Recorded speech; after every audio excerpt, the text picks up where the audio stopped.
Good morning, good morning, good morning. I just wanted to take a moment and do a video to conclude my very first blog series. I will continue to write and it will evolve over time, but I am using this blog as a mechanism to pour out what's in me from something higher.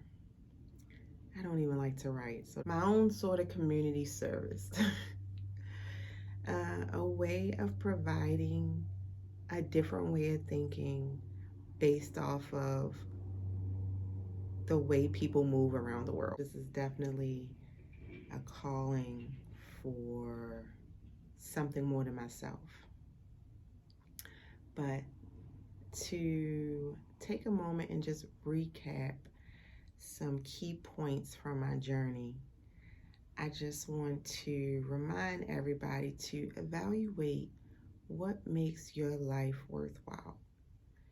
If you can't evaluate what it is in your life that truly makes it worth living, then you can never put yourself on an appropriate path to tap into the power to receive abundance on that life's mission.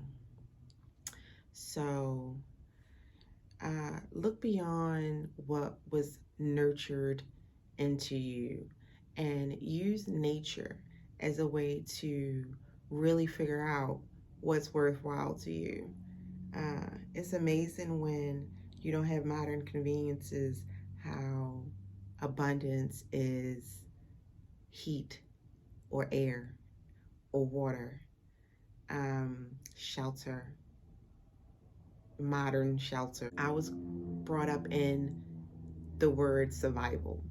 Like everything was survival mode. And at this point in my life, I went thrive mode. So what did I have to do to change my way of thinking? And how do I not backslide into old patterns that no longer serve me? First, I had to really decide with words what makes my life worthwhile without the confines of what I was raised in, what I was taught, the society that I grew up under. What makes my life worthwhile without any of those overlays? Basically, I had to throw away the histories, the cultures, the religions, the family. I kept the family, but you understand what I'm saying. To really drill down in myself what I wanted. And despite how crazy it sounded to me, I needed to embrace what my truth was. Breathing, meditating, centering, grounding, being in nature allowed me to focus in on what was real.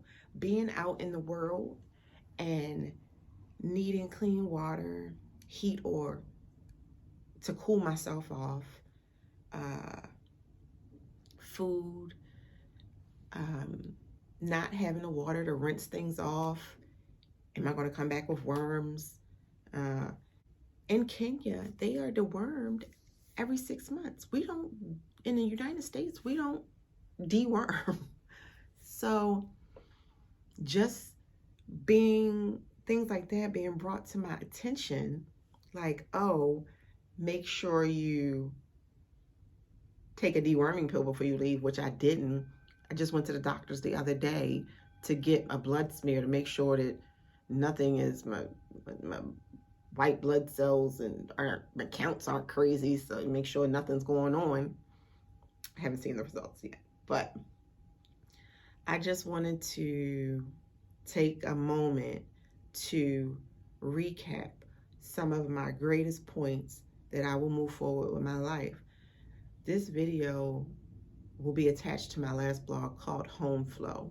I was so excited to come home and completely nervous. Would I come home and fall back into old patterns?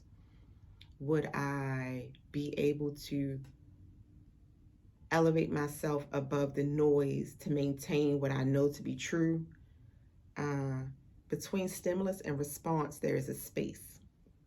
In that space is our power to choose our response. In our response lies our growth and freedom. Those knee-jerk trigger responses to something that means absolutely nothing to the genuine living, to the life force, to the connection of humans, let it go. Take a pause, reset, and really think about how you're adding to the problem or solution. How does your response make you feel internally? Do you feel higher? Are you mad? Are you angry? Are you sad?